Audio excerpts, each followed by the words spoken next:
Hello heisters. The legacy update for Payday 3 is live and here are some insights for the patch. Subscribe. It's here, and things are looking really good.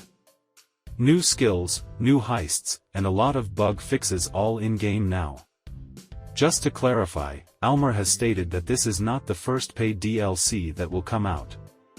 There is still one more DLC before the year ends. Here are the insights for the said patch from the previous videos, the two new reimagined heist from Payday 2.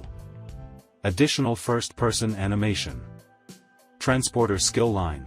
New mask and preset weapon level cap rewards for people who are grinding the game to the max infamy points for each heist completed. Recommended challenges for the HUD. Added lobby chat for PC. And here are some balancing and bugs fixes. Starting with infamy points, these points are added if you accomplish one of these objectives: completing the heist successfully, completing the heist entirely without raising the alarm, aka, in stealth, completing the heist by securing all bags. These are added up together and will still depend individually on what is still available to be completed by the players. With this, comes the new, renown levels. Every time you reach 2000 infamy points you will gain a renown level, and with it, you will get a random reward. These rewards are consumables that can only be received from this new system. With that said, here is the next part of the video, the list of bugs that came with this patch. You can read all of the list in the link below. Fixed an issue with AI not being able to revive after being cuffed by a cloaker. Increased the crew AI health by 300%. Players can no longer lockpick while holding a human shield.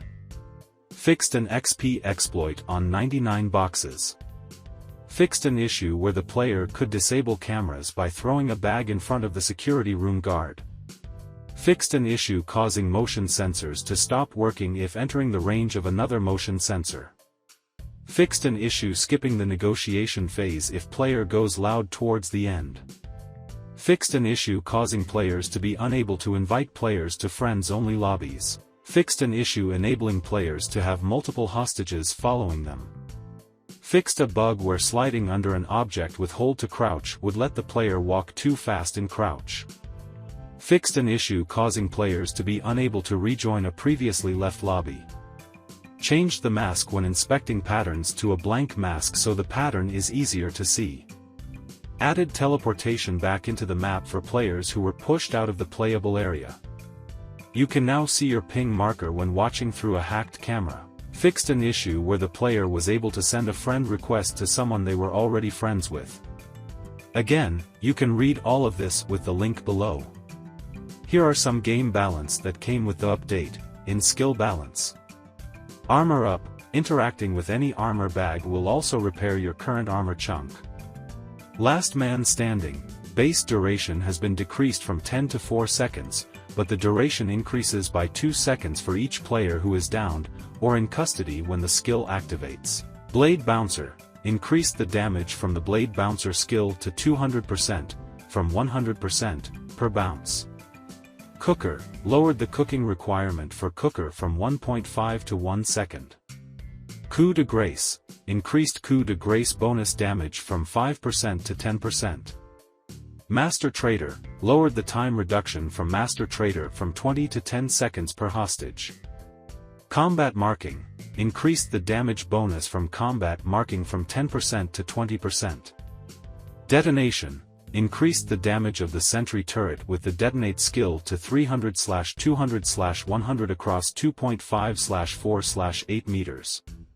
The skills Steady Hands and Field Surgery no longer work with first aid kits.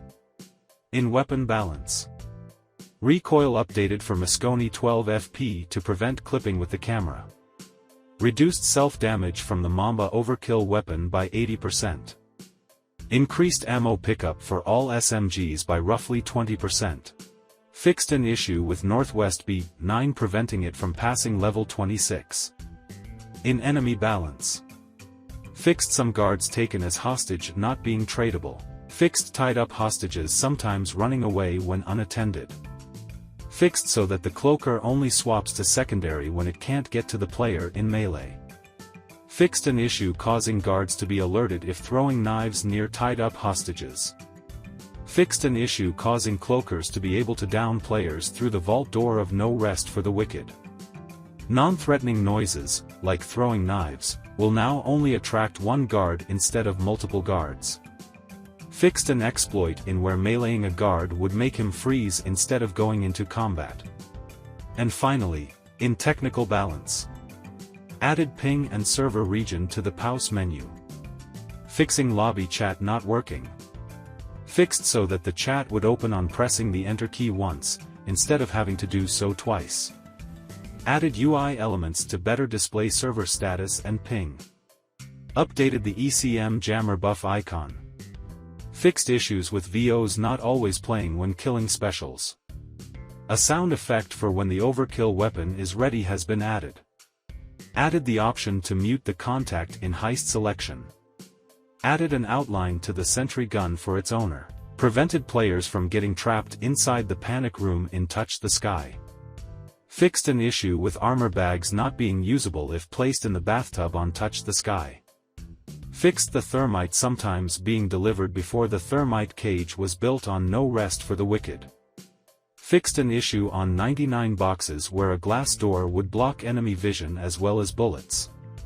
Fixed a visual glitch in 99 boxes through which players could defeat the camera guard without needing to obtain the blue keycard. Adjusted a border between private and secure area in Touch the Sky, and much more on the official patch notes. That is all for now. For any news on Payday 3, bugs, solo gameplays, check out this channel. Goodbye.